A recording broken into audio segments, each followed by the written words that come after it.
নমস্কার বন্ধুরা, আমার চ্যানেলে আপনাদের স্বাগত জানাই। আজকে আমি আপনাদের বানিয়ে দেখাবো মাছের ডিম দিয়ে পটল আলুর ঝাল।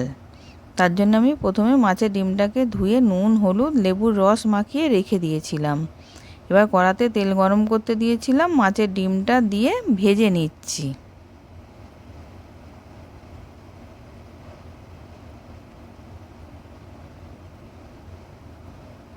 এবার খুন্তিটা দিয়ে ঝুড়ো ঝুড়ো করে নিলাম।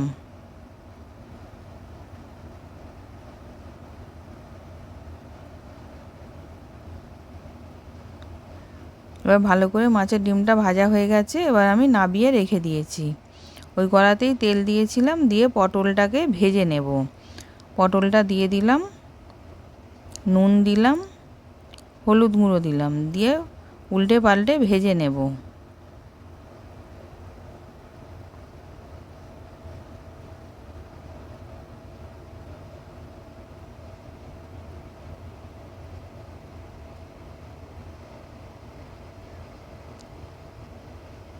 এবার পটলটা ভাজা হয়ে গেছে, আমি তুলে নিচ্ছি।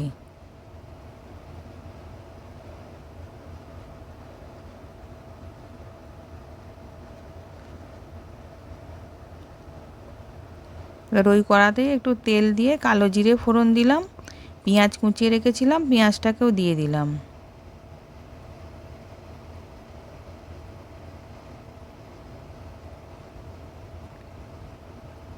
এবার আলুগুলোকে দিয়ে দিলাম,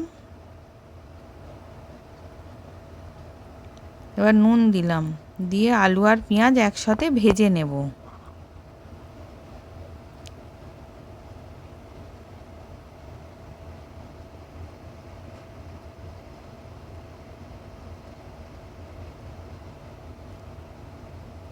এবার আলু পেঁয়াজটা ভাজা হয়ে গেছে, ওর মধ্যে আমি কিছু মশলা দিয়ে দেব। আদা পেস্ট, রসুন পেস্ট, কাঁচা লঙ্কা পেস্ট দিয়ে দিলাম, দিয়ে সব একসাথে মিশিয়ে কষিয়ে নেব।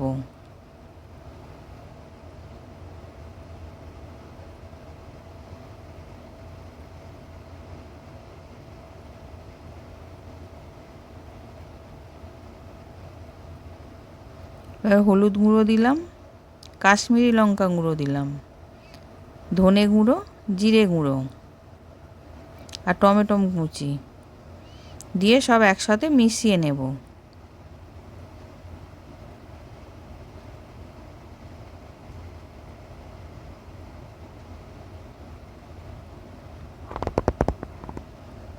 এবার মেশানো হয়ে গেছে, এবার ওর মধ্যে পটলটাকেও দিয়ে দিলাম, দিয়ে ওটাও একসাথে মিশিয়ে নেব।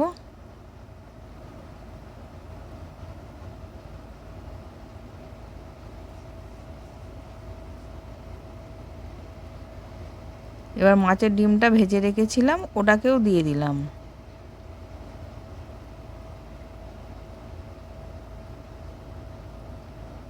দিয়ে সব একসাথে কষিয়ে নিচ্ছি।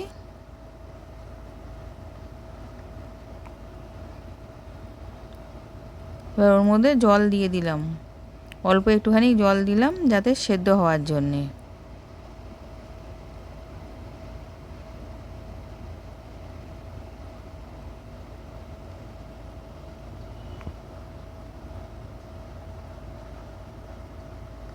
এবার পটল আলু সেদ্ধ হয়ে গেছে, এবার নাবিয়ে নেব। এবার নামাবার আগে আমি ধনেপাতা কুচিয়ে রেখেছিলাম, ধনেপাতাটা দিয়ে দিলাম, দিয়ে ভালো করে মিশিয়ে নিচ্ছি।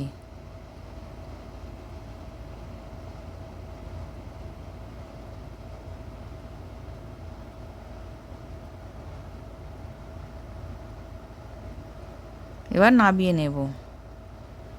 এবার সার্ভ করার জন্য রেডি। আশা করছি ভিডিওটা ভালো লেগেছে। আমি হাজির হব আর এক নতুন রেসিপির সাথে।